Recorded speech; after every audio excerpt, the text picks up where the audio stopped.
Salut tout le monde, je m'appelle Bradley et bienvenue dans cette nouvelle vidéo. Mes wallers, mes walleuses, comment allez-vous? En tout cas moi, tout va pour le mieux. Aujourd'hui on se retrouve dans cette nouvelle vidéo qui est une vidéo très spéciale car on va se concentrer exclusivement sur Irene de Red Velvet. Cette vidéo lui est totalement dédiée. Je vais vous raconter 3 news sur elle. Fan de Red Velvet ou pas, cette vidéo peut vous intéresser. Par exemple, moi je suis pas un méga fan de Red Velvet, j'écoute que certains de leurs sons. L'un de mes sons préférés de Red Velvet c'est Psycho, ce morceau il est parfait, il est parfait en tout point. Pour moi c'est l'un des meilleurs morceaux de la K-pop, genre il est génial ce morceau. Mais voilà, je suis pas le méga fan de Red Velvet et pourtant j'ai pris un plaisir énorme à préparer cette vidéo pour vous. Et voilà, j'espère que les fans de Red Velvet vont apprécier cette vidéo. En tout cas, manifestez-vous dans les commentaires. C'est quoi votre nom de fandom? Je crois que c'est Red Velove, je suis pas sûr. Si je fais une erreur, dites-moi dans les commentaires, mais je crois que c'est ça, mais je suis vraiment pas sûr. Genre je crois que c'est Red Velove avec un... genre le O de Love c'est un U.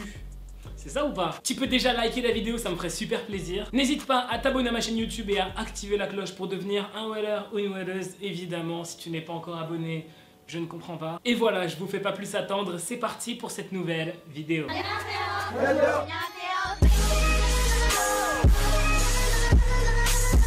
Récemment, les paroles de Irene dans les médias ont fait beaucoup de peine à ses fans. Dans une récente vidéo, on a pu voir Irene avouer qu'elle trouve qu'elle n'a pas beaucoup d'activités en solo. Elle dit avoir fait beaucoup pour le groupe Red Velvet, mais pas beaucoup pour sa carrière solo. Et voilà, elle aimerait beaucoup commencer à développer sa propre carrière. Irene commence aussi à dire que le fait de n'avoir jamais rien fait en solo commence à la rendre peu sûre d'elle. Elle commence un peu à se demander si elle en a vraiment les capacités. Aussi, dans l'un des derniers albums de Red Velvet qui s'appelle The Rave Festival Day One, et bien Irene ne chante pas beaucoup, l'agence lui a seulement donné 12% des paroles. Toutes ces révélations ont attristé les fans, énervé les fans qui en ont beaucoup parlé sur les réseaux. Irene de Red Velvet et Jennie de Blackpink sont vraiment super copines, genre elles sont super potes, elles se voient super souvent, tout ça. Et je sais pas si vous vous rappelez, franchement si vous vous en rappelez vous êtes un boss, je vous avais parlé de Irene et de Jennie qui avaient été vues toutes les deux dans un restaurant à Los Angeles. Un paparazzi les a pris en photo et à la fin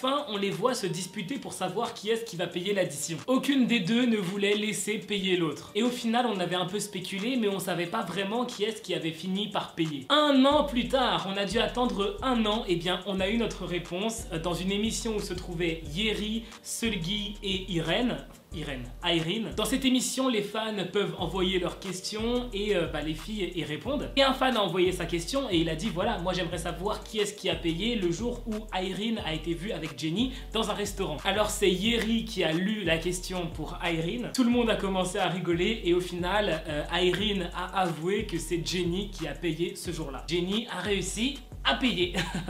뭐 블랙핑크 제니 씨와 식당에서 서로 밥값을 계산하기 위해 카드를 내미는 모습이 귀엽다고 이제 화제가 되었었다고 하는데 그래서 결국 그날 결제는 사진까지 저거 나도 처음 봤어. 제니가 됐어요. 다음 레드 Je pense que vous êtes tous au courant, en tout cas les fans de Red Velvet, c'est sûr que vous êtes au courant. La première sous-unité de Red Velvet est là. C'est un duo composé de Irene et Seulgi. Leur premier mini-album a été publié et elles ont aussi publié un MV qui s'appelle Monster. La musique est sympa, mais le MV est vraiment magnifique. De toute façon, on peut dire ce qu'on veut sur la SM, hein, ils ont leurs défauts, tout ça, c'est clair, mais leur visuel, c'est toujours magnifique. D'ailleurs, j'étais assez étonné de voir que la SM a mis autant d'argent dans le premier MV d'une sous-unité. Mais voilà, c'est une agréable surprise, hein, ça montre que la SM prend ce projet très au sérieux. Mais alors, pourquoi est-ce que je vous parle de ça? Eh bien, vous avez lu le titre. Il faut savoir que la chorégraphie de Monster est vraiment intense et plutôt difficile. L'un des moments les plus emblématiques du MV, c'est quand Irene se transforme en monstre.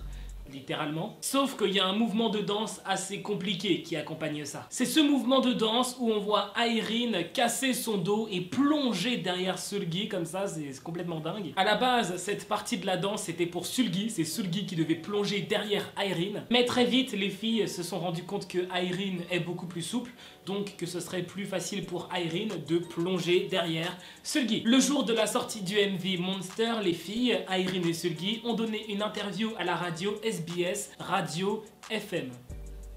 SBS Power FM, excusez-moi. Et elles ont fait une révélation plutôt choquante. Donc elles ont parlé à un moment donné de cette partie de la danse où Irene doit plonger, et Irene a dit que voilà, pour donner un impact visuel très impressionnant, elle doit plonger et après elle doit reculer d'un coup sec. Elle a dû s'entraîner pendant longtemps, répéter le mouvement énormément de fois, et un jour son corps n'en pouvait plus et elle a fini à l'hôpital. Irene raconte avoir reçu des soins pour sa colonne vertébrale, pour son dos, pour son cou et pour sa taille. Irene rassure les fans en disant qu'aujourd'hui elle va beaucoup mieux. Elle raconte aussi qu'elle s'est tellement entraînée que maintenant son corps est habitué à cette partie de la chorégraphie et donc maintenant elle peut réaliser cette partie de la chorégraphie sans se faire mal. En tout cas, les fans de Red Velvet, vous pouvez vraiment être fiers d'elle parce que franchement elle a tellement travaillé pour vous faire un truc parfait et franchement ouais, elle a géré. Voilà, c'est déjà la fin de cette vidéo, j'espère sincèrement qu'elle vous aura plu. Si c'est le cas, n'oublie pas de mettre un petit pouce bleu, ça me ferait super plaisir. Tu peux aussi t'abonner à ma chaîne YouTube et activer la cloche de notification pour recevoir une notification dès que je sors une nouvelle vidéo, j'en sors pas mal en ce moment. Et voilà, on se dit à très bientôt pour une nouvelle vidéo.